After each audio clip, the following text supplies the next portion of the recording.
রাজ্যে ঈদুজ্জোহা পালিত হচ্ছে। আমি এই ধর্মপ্রাণ মুসলিম মানুষ যারা রয়েছেন এবং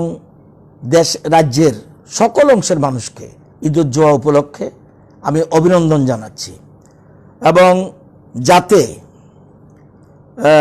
ধর্মপ্রাণ মানুষরা যাতে তাদের সুন্দরভাবে সুষ্ঠুভাবে তাদের ঈদ উদযাপন করতে পারে সেজন্য আমি রাজ্য সরকার থেকে তাদের অভিনন্দন জানাচ্ছি। পাশাপাশি আমাদের যে লকডাউন বর্তমানে চলছে এই লকডাউনের কথা মাথায় রেখে সোশ্যাল ডিস্টেন্স মেনটেন করে যাতে ঈদ উদযাপন পালন করা হয়, আগেও আমি তাদেরকে এই অভিনন্দন জানাচ্ছি, আজকেও অভিনন্দন জানাচ্ছি এবং আমরা আশা করি এই যে ঈদ উদযাপন রাজ্যের শান্তি সম্প্রীতি আরও বেশি সুদৃঢ় হবে এবং আমরা এই ঈদ উদযাপন উপলক্ষে রাজ্যের মুসলমান সম্প্রদায়ের মানুষের প্রতি আমি তারা যেন তাদের সুখ সমৃদ্ধি আমি কামনা করছি এবং সুন্দরভাবে ঈদ উদযাপন যাতে করতে পারে, কিন্তু সেই ক্ষেত্রেও করোনার যে লকডাউন চলছে সেটাকে তারা মান্যতা দেবে। তাদের যে সংগঠনের যারা ব্যক্তিত্ব রয়েছে, সভাপতি, সহসভাপতি, সম্পাদক,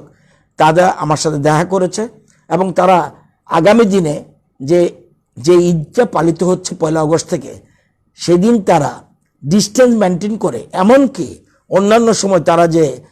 গোলাগুলি করে মানে নিজেদের মধ্যে ঈদ নামাজের পর, সেটাও তারা যাতে না করে সেই জন্য তাদের সংগঠনের নেতৃবৃন্দ সারা রাজ্যের মুসলমান সম্প্রদায়ের প্রতি আহ্বান জানিয়েছেন। এর আগেও যখন ঈদ উল ফিতর গেছে তখনও তারা যথেষ্ট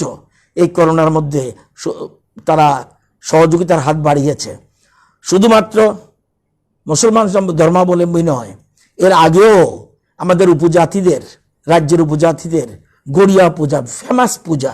খার্চি পূজা ফেমাস পূজা, কিন্তু তারাও সবটা মেনটেন করে করতে পেরেছে। রথযাত্রা বলুন,